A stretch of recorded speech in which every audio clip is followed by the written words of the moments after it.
제 5장. 그 후에 모세와 아론이 바로에게 가서 이르되 이스라엘의 하나님 여호와께서 이렇게 말씀하시기를 내 백성을 보내라. 그러면 그들이 광야에서 내 앞에 절기를 지킬 것이니라 하셨나이다. 바로가 이르되 여호와가 누구이기에 내가 그의 목소리를 듣고 이스라엘을 보내겠느냐? 나는 여호와를 알지 못하니 이스라엘을 보내지 아니하리라. 히브리인의 하나님이 우리에게 나타나셨은즉 우리가 광야로 사흘 길쯤 가서 우리의 하나님 여호와께 제사를 드리려 하오니 가도록 허락하소서. 여호와께서 전염병이나 칼로 우리를 치실까 두려워하나이다. 모세와 아론아, 너희가 어찌하여 백성의 노역을 쉬게 하려느냐? 가서 너희의 노역이나 하라.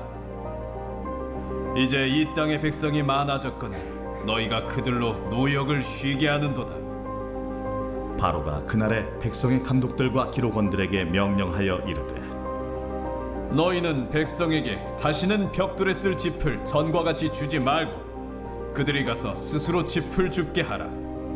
또 그들이 전에 만든 벽돌 수효대로 그들에게 만들게 하고 감하지 말라. 그들이 게으름으로 소리질러 이르기를 우리가 가서 우리 하나님께 제사를 드리자 하나니 그 사람들의 노동을 무겁게 함으로 수고롭게 하여 그들로 거짓말을 듣지 않게 하라. 백성의 감독들과 기록원들이 나가서 백성에게 말하여 이르되 바로가 이렇게 말하기를 내가 너희에게 짚을 주지 아니하리니 너희는 짚을 찾을 곳으로 가서 주우라. 그러나 너희 일은 조금도 감하지 아니하리라 하셨느니라. 백성이 애굽 온 땅에 흩어져 곡초 그루터기를 거두어다가 짚을 대신하니 감독들이 그들을 독촉하여 이르되 너희는 짚이 있을 때와 같이 그날의 일을 그날에 마치라. 바로의 감독들이 자기들이 세운 바 이스라엘 자손의 기록원들을 때리며 이르되 너희가 어찌하여 어제와 오늘에 만드는 벽돌의 수요를 전과 같이 채우지 아니하였느냐? 이스라엘 자손의 기록원들이 가서 바로에게 호소하여 이르되 왕은 어찌하여 당신의 종들에게 이같이 하시나이까? 당신의 종들에게 짚을 주지 아니하고 그들이 우리에게 벽돌을 만들라 하나이다. 당신의 종들이 매를 맞사오니 이는 당신의 백성의 죄니이다. 너희가 게으르다 게으르다. 그러므로 너희가 이르기를 우리가 가서 여호와께 제사를 드리자 하는도다. 이제 가서 일하라. 짚은 너희에게 주지 않을지라도 벽돌은 너희가 수량대로 바칠지니라. 기록하는 일을 맡은 이스라엘 자손들이 너희가 매일 만드는 벽돌을 조금도 감하지 못하리라 함을 듣고 화가 몸에 미친 줄 알고 그들이 바로를 떠나 나올 때에 모세와 아론이 길에 서 있는 것을 보고 그들에게 이르되 너희가 우리를 바로의 눈과 그의 신하의 눈에 미운 것이 되게 하고 그들의 손에 칼을 주어 우리를 죽이게 하는도다. 여호와는 너희를 살피시고 판단하시기를 원하노라. 모세가 여호와께 돌아와서 아뢰되 주여, 어찌하여 이 백성의 학대를 당하게 하셨나이까? 어찌하여 나를 보내셨나이까? 내가 바로에게 들어가서 주의 이름으로 말한 후로부터 그가 이 백성을 더 학대하며 주께서도 주의 백성을 구원하지 아니하시나이다. 아멘. 하나님의 말씀입니다.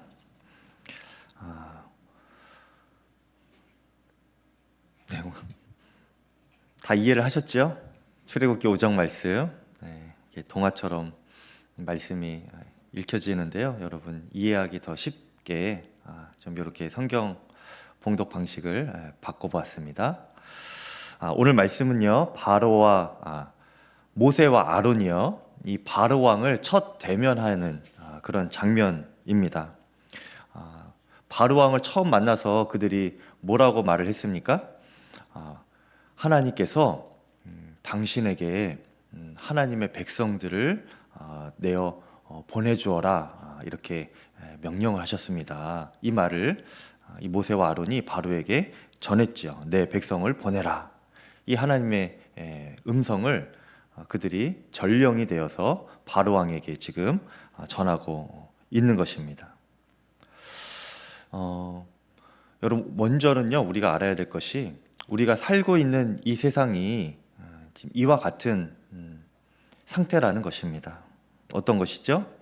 바로 왕과 이집트 이 두 존재가 지금의 사탄과 이 세상을 의미하는 거예요. 우리는 하나님의 백성이긴 하지만 사탄에게 또 세상에 매여 사는 그런 삶인 것입니다. 그리고 하나님은 우리를, 하나님의 백성인 우리를 이 세상에서 또 사단의 통치 아래에서 꺼내시려고, 구원하시려고 지금 계속 시도하고 계시는 것이죠. 내 백성을 놓아주어라, 내 백성을 보내라, 이렇게 세상을 향하여서 하나님께서 말씀을 하고 계시는 것입니다. 우리는요 이미 구원받아서 자유케 된 하나님의 백성입니다. 여러분 다 예수님을 믿는 순간부터 그렇게 자유로운 존재예요. 그런데 그럼에도 불구하고 성도들 중에서도 여전히 사단에게 매여서 또 세상에 매여서 종노릇하며 그렇게 살아가는 이들이 많이 있습니다.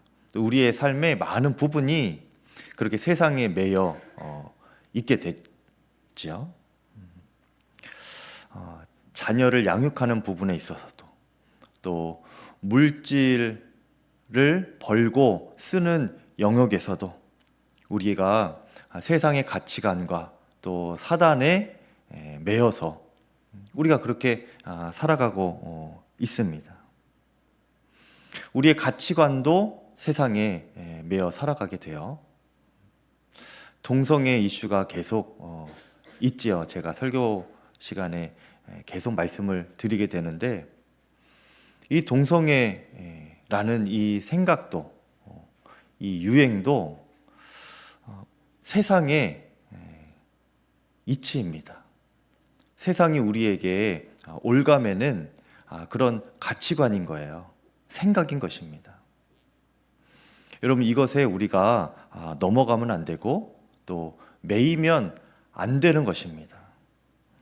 우리가 물질주의에 매여 살듯이 또 성적인 쾌락과 또 이 방종과 잘못된 기준에 또한 매여 살면 안 되는 것이지요.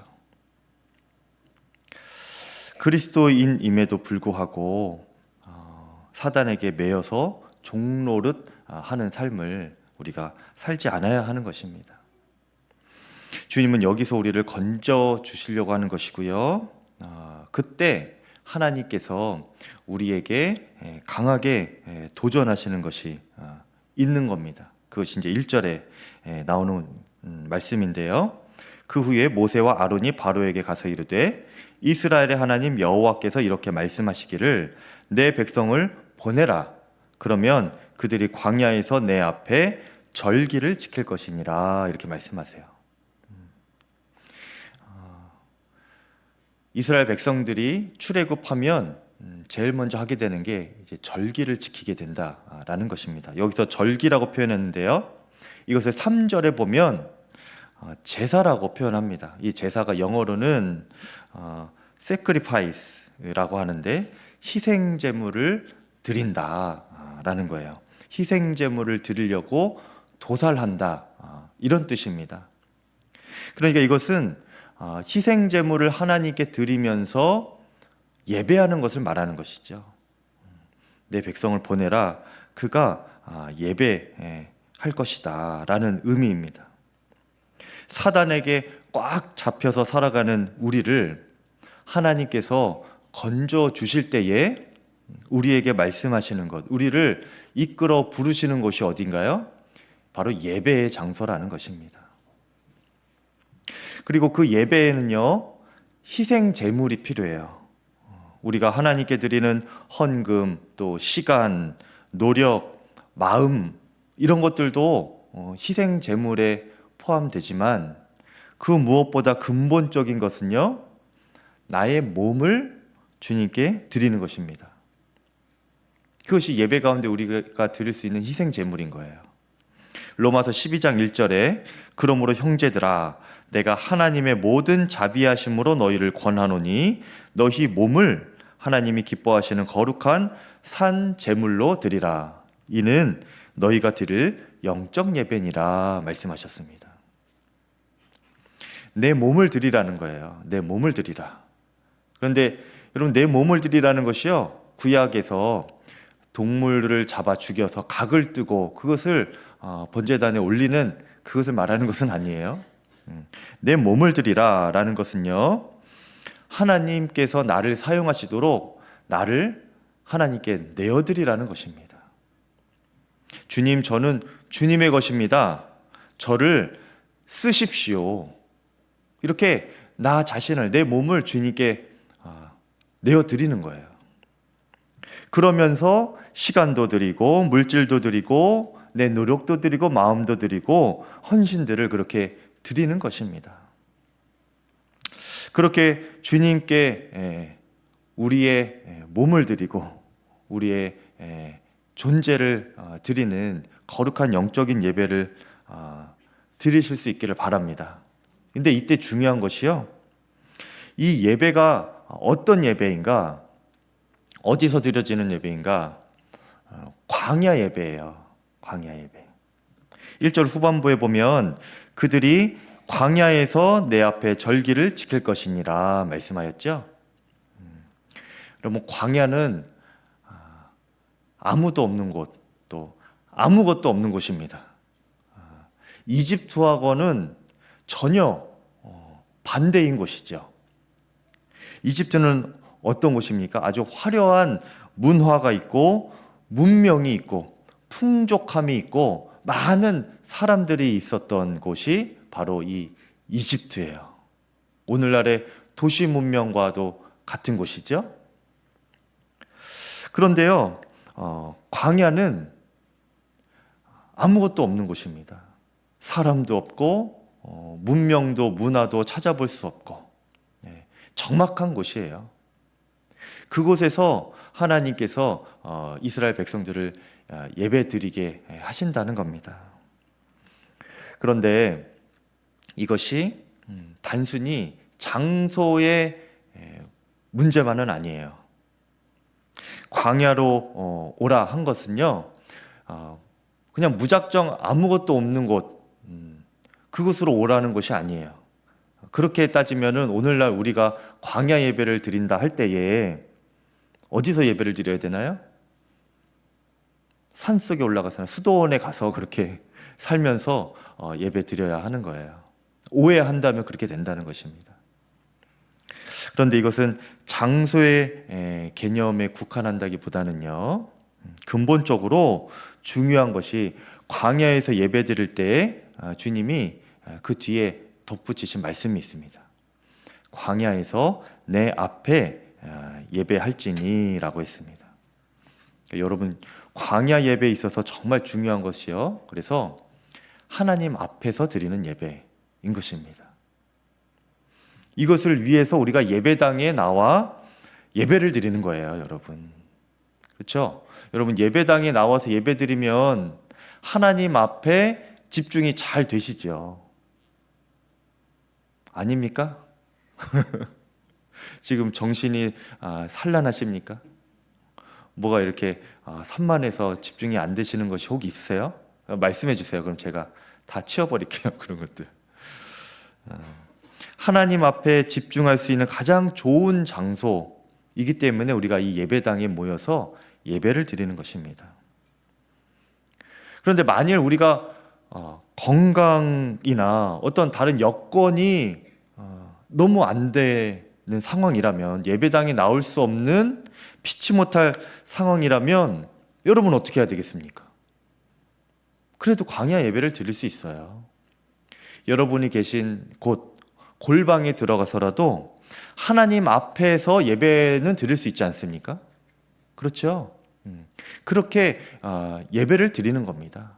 그것이 광야에서 예배 드리라 하신 하나님의 의도인 거예요. 그래서 여러분 우리가 코로나 시절에 온라인으로 예배를 드려야 할 때 여러분 그렇게 하나님 앞에 드리지 않았습니까? 컴퓨터 모니터 앞에서 드렸습니까, 여러분? 핸드폰 앞에서 단순히 그렇게 드린 예배가 아니죠. 여러분 그 상황에서 최선을 다하여서 할 수 있는 한 하나님 앞에 우리가 예배를 드리는 것입니다. 어디서든지 하나님 앞에 집중할 수 있다면 그것이 광야 예배의 개념인 거예요. 제가 청년 때 전철을 타고 이렇게 학교를 다니게 되면 그 이동 시간이 길지요. 그런데 그 전철 안이 저의 광야 예배 처소였어요. 이어폰을 귀에 꽂고 찬양을 들으면서 눈을 감고 주님께 기도하는 그 시간이 저는 너무나 행복했습니다. 하나님의 임재 앞에 머무는 그런 시간, 또 주의 음성, 주의 마음을 기도 가운데 이렇게 듣는 그 시간, 하나님 앞에 그렇게 예배하는 그 시간이 너무나 행복하고 또 기다려지는 거예요. 여러분 매일 그렇게 전철을 타고 왔다 갔다 하는 그것이 사실은 지루할 수도 있어요. 그런데 그 시간 그리고 그 전철의 그 한켠에 자리를 잡고 때로는 서서 눈을 감고 이어폰만 꽂으면 그곳이 저의 예배 처소가 되는 것이니 얼마나 행복한 시간, 그리고 시간도 빨리 가요. 여러분 벌써 도착했나? 기도하다 보면은 그렇게 도착을 벌써 해버리는 겁니다. 너무나 행복한 시간이었고 충만한 시간이었어요. 여러분의 광야 예배 처소는 어디입니까? 그것이 어느 특정한 장소일 수도 있지만 중요한 것은요, 내가 하나님 앞에 집중하여서 주님을 사모하는 마음으로, 행복한 마음으로 예배를 드릴 수 있는 곳, 그곳이라는 거예요. 그런데 여러분 반대로 우리가 예배당에 들어와 있으면서도 마음이 세상에 가 있고 이런저런 생각들로 마음이 복잡하고 또 지저분한 마음들로 가득 차 있고 그저 몸만 와 있는 것이라면 그것은 광야 예배가 아닙니다. 주님 앞에 믿음의 산제물로 드리는 그 영적 예배라고 말하기가 어려운 거예요. 여러분 지금 어떤 예배를 드리고 계십니까? 다 하나님 앞에 광야 예배를 드리고 계시죠? 네. 그렇게 여러분 예배 드리실 수 있기를 바랍니다.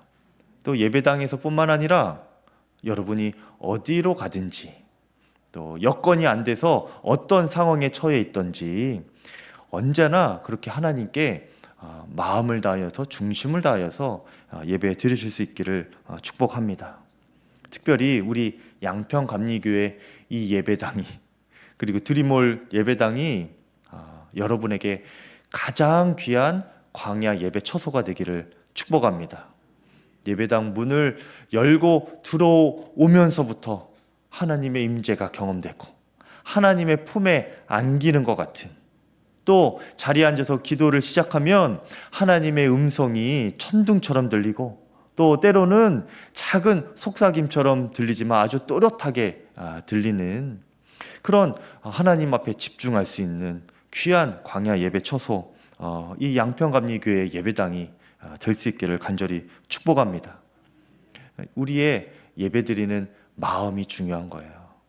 마음이 하나님께 집중할 수 있느냐, 이것이 제일 중요한데 사탄이 이것을 굉장히 잘 알고 있습니다. 기가 막히게 알아서 우리로 하여금 하나님께 집중하지 못하게 만들어요. 하나님은 우리를 이렇게 꺼내어서 구원하여서 예배의 자리로 불러 내시는데 사단은 그렇게 하지 못하게 만들어요. 예배당에 가지 못하게 만들 뿐만 아니라 우리의 마음도 분산시키고 사로잡아서 주님 앞에 나가지 못하게 만드는 것입니다. 어떻게 만드느냐? 자, 모세와 아론이 그 바로에게 하나님께서 내 백성을 내보내라 이렇게 말씀하셨습니다. 하니까 바로가 안 된다고 했지요. 그러면서 내린 조치가 무엇이냐면 그냥 안 내보내기만 하는 것이 아니라 지금 노역을 하고 있는 이 이스라엘 백성들에게 더 큰 노역을 줍니다. 이전에는 벽돌을 만들 때에 지푸라기를 이렇게 같이 섞어 만들면 벽돌이 단단해져요. 그래서 이제 지푸라기를 제공을 했는데 이 모세와 아론을 바로가 만난 이후에는요, 이 지푸라기도 주지 않습니다. 너희가 가서 지푸라기 배와서 벽돌을 만들어라. 대신에 만드는 양은 기존과 똑같은 양이다. 그러니까 그것을 못 채우면 이 백성들은 계속 맞는 거예요. 괴롭힘 당하고. 그런데 일을 해야 되는 것은 이전보다 배 이상이 노력이 드는 거예요. 지푸라기를 얻어 와가지고 구해 와가지고 그것으로 벽돌을 만들어야 하니까 보통 수고가 과중된 것이 아니지요. 이렇게 한 이유가 무엇인가? 9절에 보니까 그 사람들의 노동을 무겁게 함으로 수고롭게 하여 그들로 거짓말을 듣지 않게 하라. 이것이 바로의 의도였어요. 무슨 말입니까? 지금보다 더 바쁘고 힘들게 해라. 그래서 사람들로 하여금 우리가 하나님께 돌아가야 한다라고 하는 이 거짓말을 듣지 못하도록 해라. 하나님께 돌아갈 생각조차 하지 못하게 바쁘게 만들어라. 힘들게 만들어라. 지금 이렇게 하고 있는 겁니다. 세상이 우리를 향하여서 하고 있는 일도 이와 같은 거예요. 여러분, 먼저는요, 우리가 삶을 살아갈 때에 게으르게 살면 일단은 안 됩니다. 게으르게 살면 안 되고요. 성실하고 책임감 있게 땀 흘려 노력하며 애를 쓰면서 그렇게 살아야 해요. 그리고 우리 자녀들에게도 그렇게 가르쳐야 합니다. 너가 그냥 놀고 먹으면 안 된다. 열심히 일해서 땀 흘려 벌어서 너가 일해야 된다. 가르쳐야 돼요. 우리가 주님을 신뢰한다는 것, 또 주님께 맡긴다는 것도요, 아무것도 안 한 채로 그냥 주님만 바라본다는 것이 아닙니다. 성경에서도 아무것도 안 하면 아무것도 안 생기고 부지런하면 뭔가 생긴다. 이렇게 말씀하고 계세요. 잠언 13장 4절 말씀에 게으른 자는 마음으로 원하여도 얻지를 못하나 부지런한 자의 마음은 풍족함을 얻느니라 말씀하셨어요. 이것이 하나님의 원칙입니다, 여러분. 그러니까 노력해야 얻게 돼요. 주님께 맡긴다는 것도 부지런한 자에게 해당하는 말씀입니다. 게으르고 또 한량처럼 그냥 배짱이처럼 그렇게 아무것도 안 하면서 주님만 바라보고 기도로만 승부하려고 하면요, 하나님이 원하지 않으세요. 부지런하게 살아야 되는데, 그런데 그 부지런함을 넘어서 너무 바쁘고 정신없이 살아간다면 우리가 한번 돌아봐야 한다는 거예요.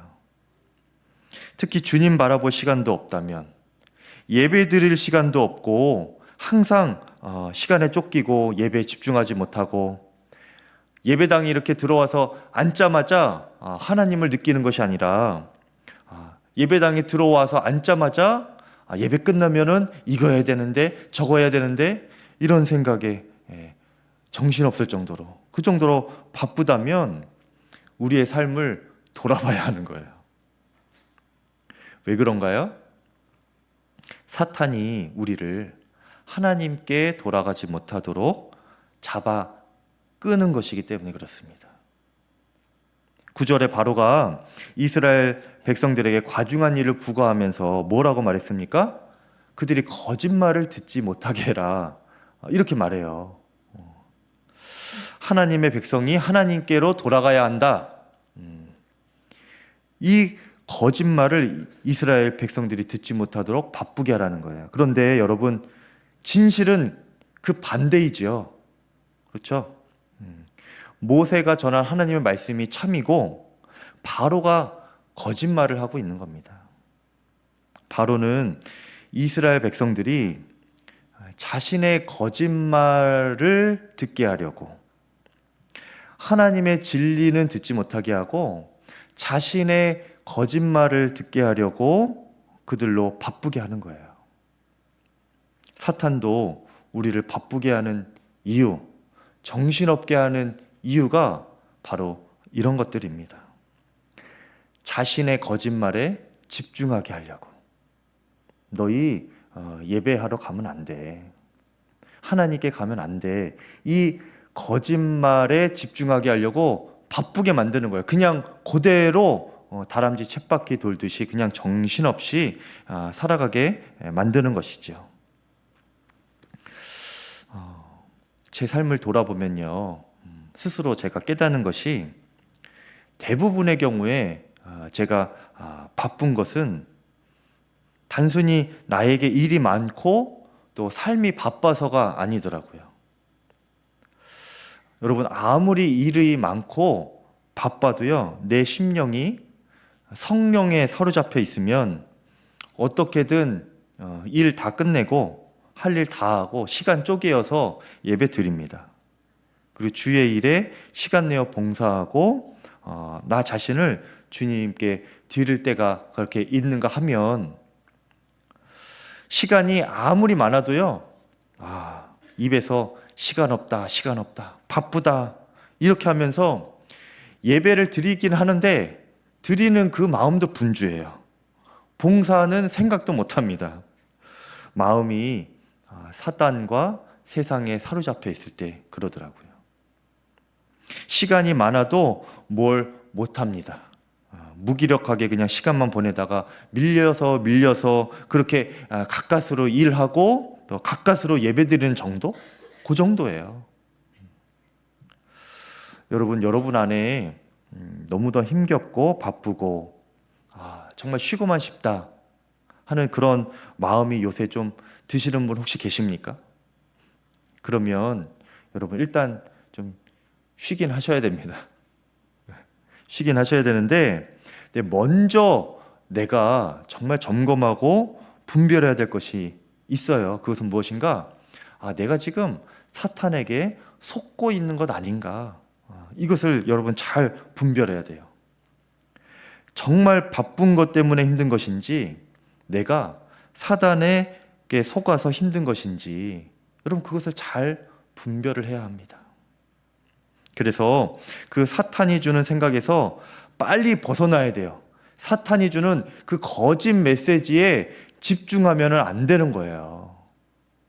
사단은 하나님께서 우리에게 주시는 말씀, 우리에게 행하시는 일에 집중하지 못하게 하려고, 듣지 못하게 하려고 굉장히 바쁘게 하여 정신 못 차리게 만들어요. 그리고 사탄이 우리에게 주는 거짓 메시지에 집중하도록 만듭니다. 어떤 거예요? 난 바쁘니까 아무것도 못해. 여기에만 신경 쓰면서 살아야 돼. 어쩔 수 없어 나는. 주님께 돌아가는 것, 예배 드리는 것, 이거 사치야. 내가 요 정도 하는 것도 감지덕지야 지금. 난 요거 이상 못해. 이런 생각에서 우리가 벗어나야 한다는 거예요. 하나님은 우리를 예배장 자리로 그렇게 끌고 나오시려고 하고, 사탄은 우리를 속이면서 어떻게든 예배 장소로 나아가지 못하게, 하나님께 집중하지 못하게 우리를 잡아 끄는 겁니다. 뒤에서. 여러분 이런 생각에서 벗어나야 돼요. 주님께로 가자. 예배만이 살 길이다. 노예 같은 이 삶에서 벗어나는 길은 예배밖에 없다 하는 절박한 심정으로 우리가 하나님 앞에 마음을 드리고 집중하여서 우리의 믿음의 산재물로 나를 주님께 내어드리며 예배드리는 저와 여러분 되시기를 바랍니다. 그렇게 영적인 해방을 맞이하실 때에 우리의 삶에서도, 우리의 육신도 해방을 얻게 되는 거예요, 여러분. 단순히 그냥 우리의 육신, 우리의 삶이 그냥 쉬고 회복이 되어야 하는 문제의 차원이 아닙니다. 모세와 아론이 지금 그 중간 역할을 하고 있는 거예요. 표면적으로는 이스라엘 백성들이 그 애굽의 노예 생활, 그 거대한 육체 노동의 생활에서 구원받는 출애굽, 그런 해방의 역할을 하는 것 같지만요, 사실은요 이스라엘의 영적인 해방을 위하여서 지금 노력을 하고 있는 것입니다. 그리고 이제 이후에 10가지 재앙을 보면 다 이집트의 그런 어떤 이방신의 문화와 하나님의 말씀과의 영적인 싸움인 것을 우리가 볼 수 있어요. 그것은 이제 이후에 말씀에서 제가 계속 말씀을 드리겠습니다. 이 영적인 해방을 해야 한다는 것입니다. 그런데 이것이 참 큰 일이고요, 힘든 일입니다. 그리고 역시나 모세와 아론이 이 일을 할 때에 큰 어려움에 봉착하죠. 바로가 순순히 내어주질 않죠. 이스라엘 백성들 못 내보낸다, 안 된다, 이렇게 하면서 더 과중한 노역만 이스라엘에게 부과를 하고 못 가게 이렇게 가로막고 아주 붙잡아 매고, 그러면서 이 모세와 아론에게 되돌아오는 것은 무엇인가? 백성들의 원망과 불평이에요. 당신 때문에 지금 우리가 더 힘들게 생겼다. 예전에는 그냥 벽돌만 만들어도 됐는데 이제는 볏집까지 우리가 다 구해서 짓이겨가지고 그걸로 벽돌을 만들어야 되는데 내가 정말 죽겠다. 21절에 그들에게 이르되 너희가 우리를 바로의 눈과 그의 신하의 눈에 미운 것이 되게 하고 그들의 손에 칼을 주어 우리를 죽이게 하는도다. 우리 지금 이거 벽돌 다 못 만들면 우리 채찍질 당하고 또 죽게 되는데 이거 다 당신들 책임입니다. 나로서는 더 이상 할 여력이 안 되는데 어찌 이렇게 고역에 과중한 것을 더하게 당신들이 그렇게 했습니까? 이렇게 원망하는 거죠. 이 말을 듣는 이 모세와 아론이 마음이 어땠겠습니까? 얼마나 힘들었겠어요. 더군다나 이 모세 입장에서는 아니 주님께서 시키신 일인데 이 일이 왜 이렇게 되나? 가뜩이나 내가 안 그래도 자신 없다고 그렇게 몇 번을 말하고 안 한다 하나님께 몇 번을 말했는데 하나님께서 그래도 하라고 해서 어쩔 수 없이 내가 이렇게 했는데 일이 왜 이렇게 되나? 역시나 안 되는 것인가? 나는 안 되는 사람인가? 그런 생각을 했지 않았겠습니까? 22절에 보면 모세가 여호와께 돌아와서 아뢰되 주여 어찌하여 이 백성이 학대를 당하게 하셨나이까? 어찌하여 나를 보내셨나이까? 내가 안 된다고 하지 않았습니까? 나 못한다고 하지 않았습니까? 그런데 나를 보내놓고 내 백성이 또다시 나를 원망하게 왜 그렇게 만드십니까? 모세가 실패감을 느끼고 있는 거예요. 그런데 여러분, 사실 이것이 실패가 아닙니다. 왜 그렇지요? 하나님께서는 이미 다 알고 계시기 때문에 그래요. 바로가 거절할 것이라는 것을 하나님은 이미 알고 계셨고요. 그래서 그 이후에 하나님께서 어떻게 하실지까지 다 계획이 있으셨습니다. 주님께는요, 여러분, 다 계획이 있어요. 우리에게 하라고 하실 때는, 순종하라고 하실 때는 하나님께 계획이 다 있으십니다. 우리를 부르실 때는요, 다 계획이 있으세요. 우리가 능력 없고 자격 없고 자신 없는 것 우리보다 주님이 더 잘 아십니다. 그래도 부르신 것이라면 주님이 다 계획이 있으신 거예요. 그리고 더군다나 이것을 모세에게 이미 다 말을 해 주었습니다. 말 안 해준 게 아니에요. 바로가 거절할 거다. 그러면은 너는 이 지팡이로 계속 기적을 행해라. 그리고 마지막에 장자를 죽이는 기적까지 너가 해라. 그러면은 바로가 보내줄 거다. 그거 다 이미 계약할 때 주님께서 다 말씀해 주셨어요.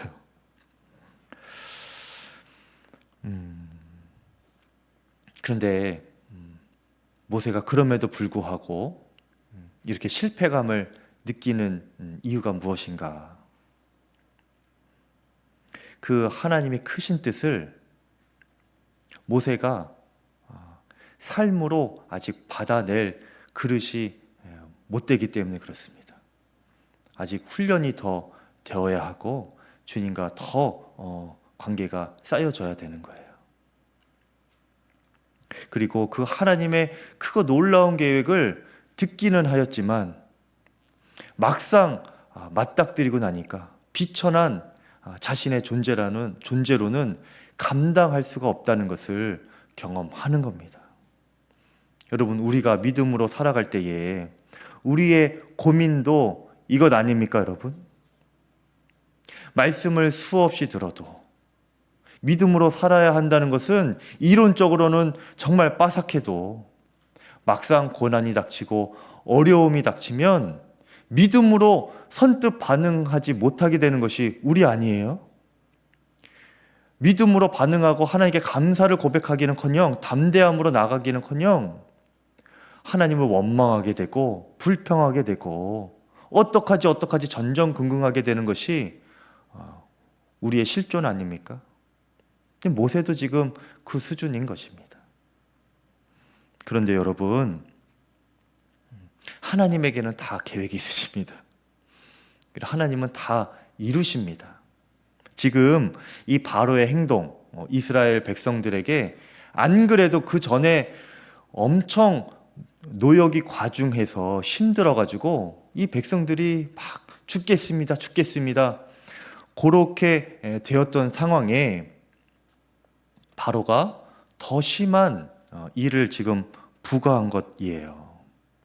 이제는 이 이스라엘 백성들이 갈 때까지 간 겁니다.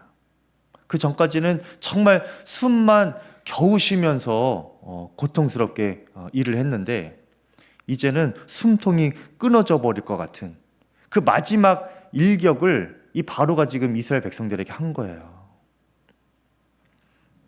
그런데 그 바로의 마지막 일격이 사실은 하나님께서 드디어 큰 일을 시작하실 수 있는 계기가 됩니다. 어떤 것입니까? 지금 이스라엘 노예들을 더욱 바로가 학대한 이 일로 인하여서 하나님께서 장차 이집트에 임하게 하실 그 10가지 무시무시한 재앙, 이것이 이제 시작이 되는 거예요. 그것의 정당성이 부여가 되는 것입니다. 하나님 심판의 정당한 동기와 이유가 부여되는 그 시작이 되는 거예요. 이것을 모세에게도 미리 알려주었죠. 그러니까 지금 모세가 당하고 있는 거절감, 또 실패감, 이것은요 사실은 예정된 실패였습니다. 근데 이 예정된 실패는요, 여러분 사실 실패가 아니에요. 모르고 한 실패가 실패지 알고 하는 실패가 실패입니까? 더욱이 하나님께서는 그 실패 이후의 계획까지 다 세워 놓으셨는데 뿐만 아니라 하나님은 그 실패를 사용하셔서 하나님의 큰 역사를 이루실 것이기 때문에 이 예정된 실패는 실패가 아닌 것이지요. 우리가 그 예정된 실패를 만약에 만난다면 우리가 할 일은 무엇인가? 그냥 순종만 하면 되는 것입니다.